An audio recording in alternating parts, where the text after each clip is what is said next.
Brother Ha, you ask, how do I find the ideal woman? It sounds simple, but 90% of men get it wrong right at the very first point. Wrong not because you're not good enough, and not because it's just so hard to love these days. Wrong because you step outside to look, but in your head you don't have a clear picture of what you're looking for. You only have a few vague lines like gentle, feminine, caring. Then you hope you'll meet the right person. That won't work, because when you're unclear, you'll choose based on emotion. Choose based on what looks good in front of you. Choose based on the loneliness of a weekend night. And choosing like that is the kind of choosing that drains you the most. Sounds harsh?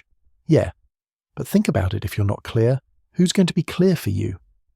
Women can't read your mind, and you also shouldn't hand the steering wheel of your life to luck. Being clear isn't being picky. Being clear is self-respect. It's knowing what fits and what doesn't, so you don't lose a few years over someone who's good enough. The ideal woman doesn't have one common template for every man. She's ideal for you, based on your values, your lifestyle, and the future you want to move toward. If you haven't defined it clearly, you'll get pulled by other people's standards, or worse, by your own standards that change every day. Today, you want someone gentle. Tomorrow, you're drawn to someone cold. Next week, you just want to feel less empty. What's the result? You attract the same kind of unclear, meet the same kind of unclear, and the relationship becomes a game of guessing intentions, guessing emotions, guessing the future. So before asking where do I find her, we have to ask a harder question: what do I truly want? And do I dare to hold on to that? I'll say it straight so it's quick. Don't define an ideal woman with vague lines like feminine, cheerful, gentle, caring. Those lines sound nice, but they don't help you choose the right person. They only make it easier for you to get swept up by someone who looks right, but lives wrong. If you want to find the right one, you have to make your checklist specific. Specific how not specific, like brown hair. 1.6 meters tall, likes cats.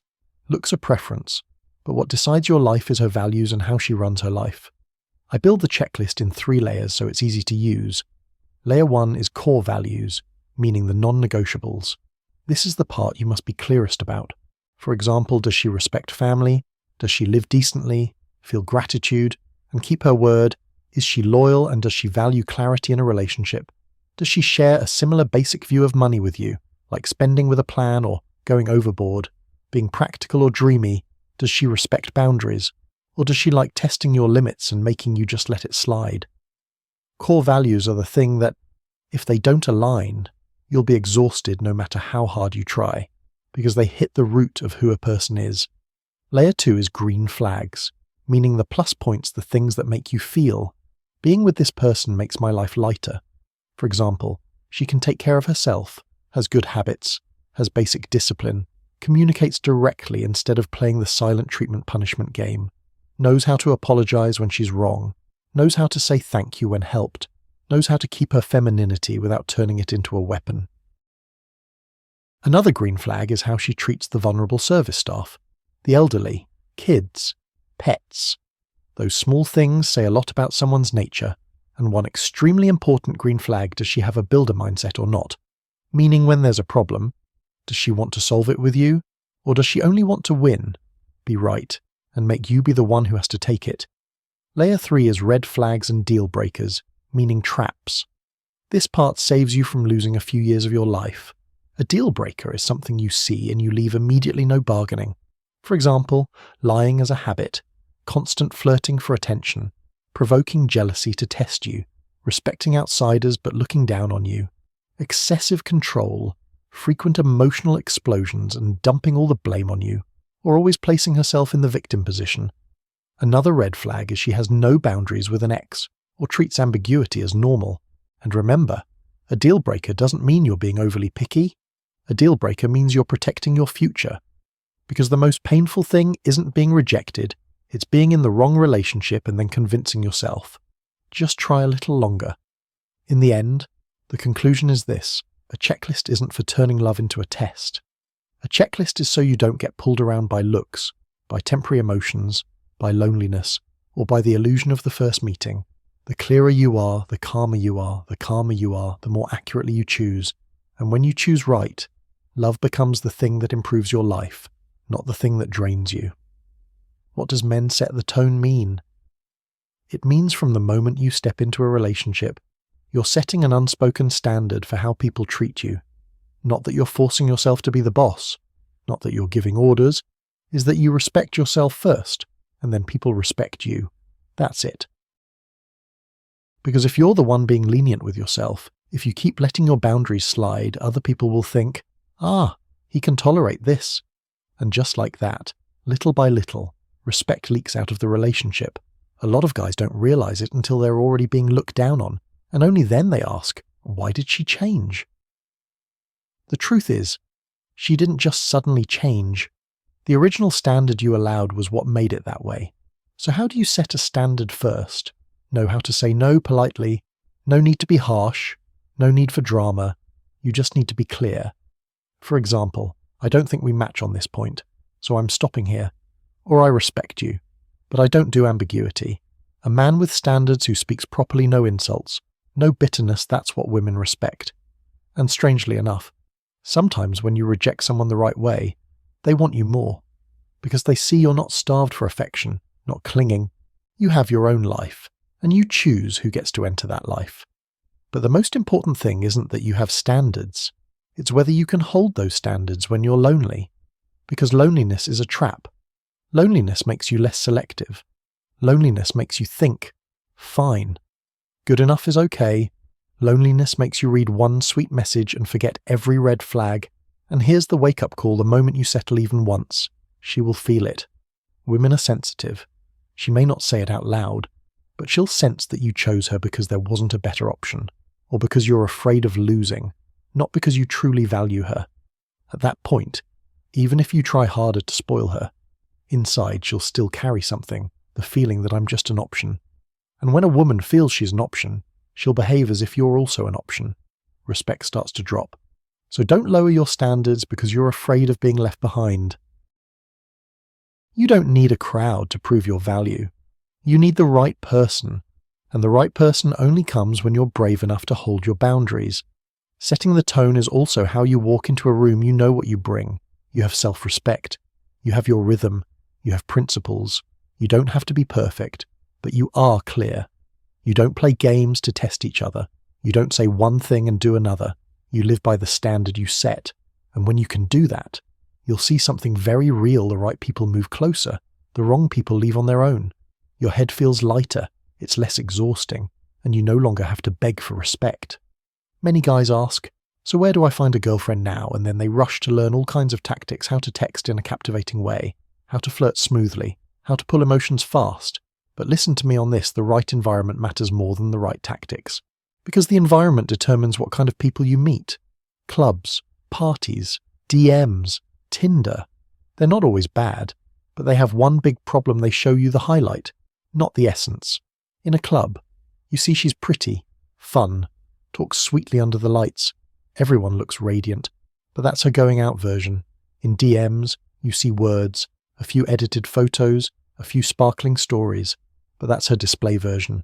A woman's essence is in the places with no spotlight: how she lives day to day, how she treats other people, how she manages her emotions, how she keeps her word, how she holds boundaries. Those things. You can't see through 15 minutes of dancing or 10 flirty texts. So what's the principle? If you want someone serious, you have to look in serious places. And serious places doesn't mean a church or a library. It means real-life environments, where people are simply living their real lives.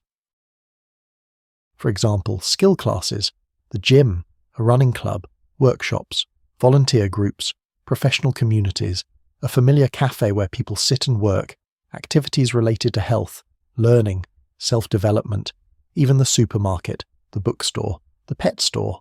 Sounds ordinary, right? But it's exactly that ordinariness that shows you someone's lifestyle habits. If you meet her in real life, it's easier to see who she is when she doesn't need to perform. And one more very important point: look in places where you also belong. Don't force yourself into an environment that doesn't match you and then hope to meet the right person. If you're someone who likes a calm life, likes discipline, likes building, yet you keep throwing yourself into places full of noise and ambiguity, then the odds you meet the kind of person you need are very low. Bottom line, you don't need to hunt. Hunting is a scarcity mindset.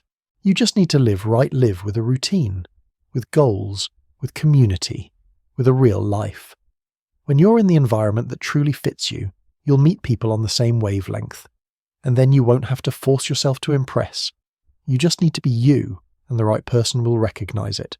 In your 20s, it's the easier stage to get lost because there are a lot of opportunities, and it's also easy to get distracted. And at this age, honestly, you really only have two clear paths.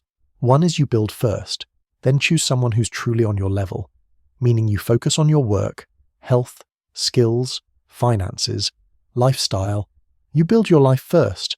When you have a foundation, you choose who gets to step into that life. The advantage of this approach is you're less likely to get swept away by temporary emotions because you don't need anyone to fill a void. But the downside is it's lonely, and you have to accept that not many people will love you when you're not fully formed yet, while once you're solid, more people show up because of the outside look of your results.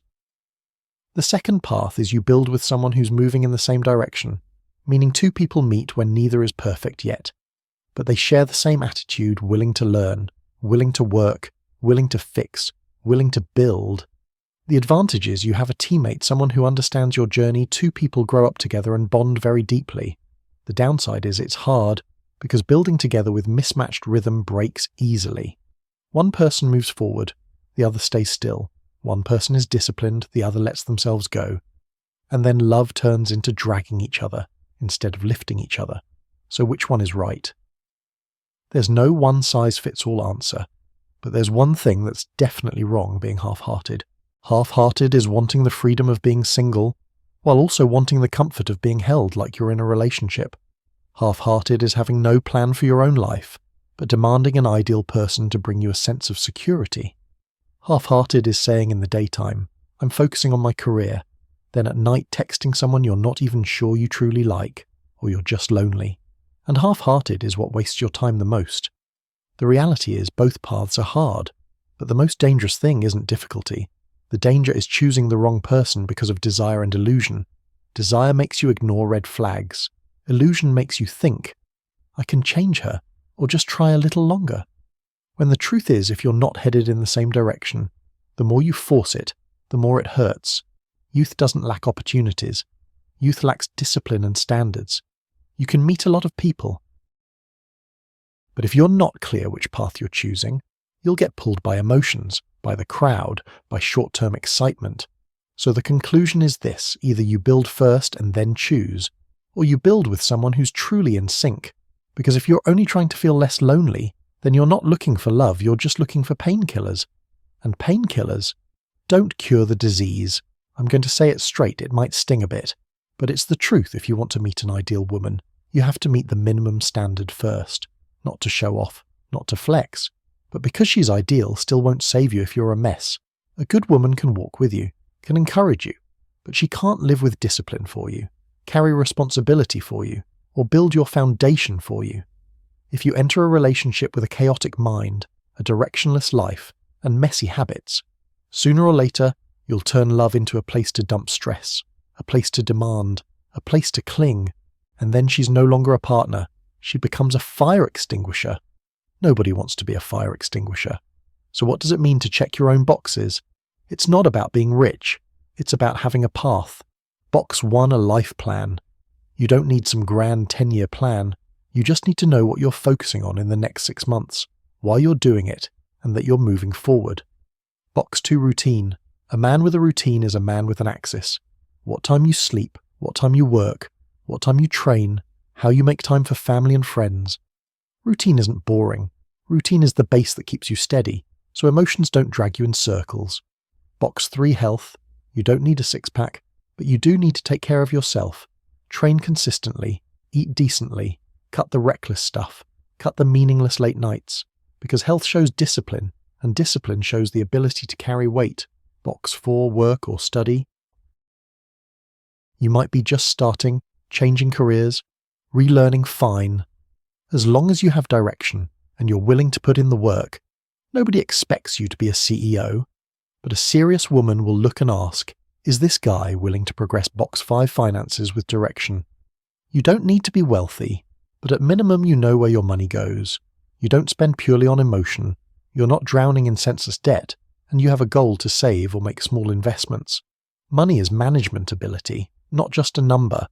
Box 6, living situation and basic independence.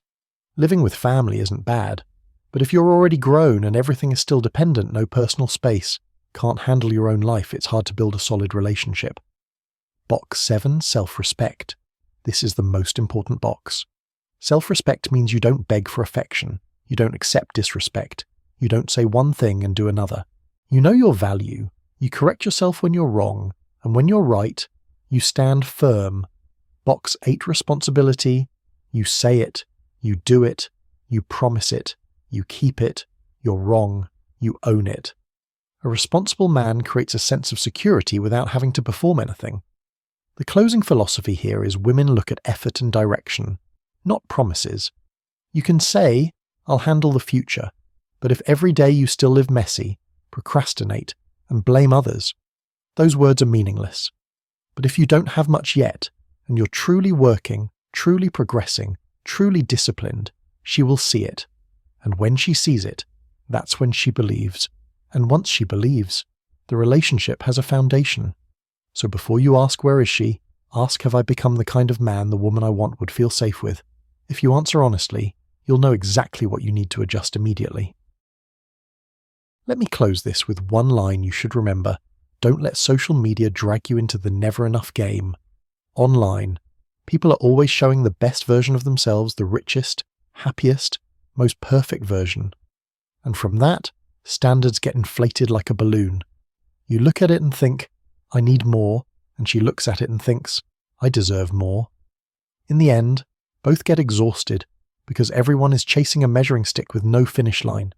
But real life can't be lived like that. Real life needs someone compatible, not someone pretty to show off. A good relationship isn't something that makes you feel lacking. It's something that makes you feel more grounded. So listen to me, you keep standards not to compete, but to save yourself from choosing the wrong person. And the hardest part is holding your standards when you meet someone attractive, when you're lonely, when emotions run high. In that moment, you have to remember emotions are the wind. Standards are the pole. The stronger the wind, the tighter you hold the pole. The final point here is you're the one who gives access into a relationship through your standards and your choices. You don't need to beg anyone to stay. You make a clear invitation. This is my life. This is my rhythm. These are my boundaries. If you want to build together, keep going. If not, I respect it and I leave. That's a man.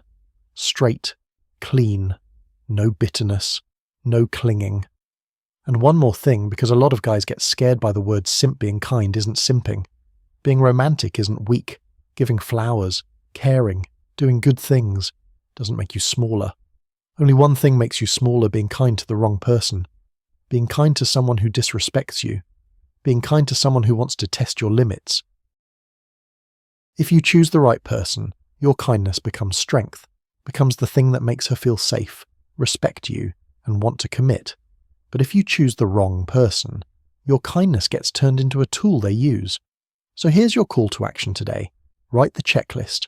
Write clearly your core values, green flags, deal breakers. Then live by your checklist more disciplined, more clear, more self-respecting. Meet someone who doesn't fit, leave cleanly. Meet someone who fits, build for real. Don't chase. Don't beg. You don't need many people. You only need the right one. And the right one always comes to a man who knows what he wants.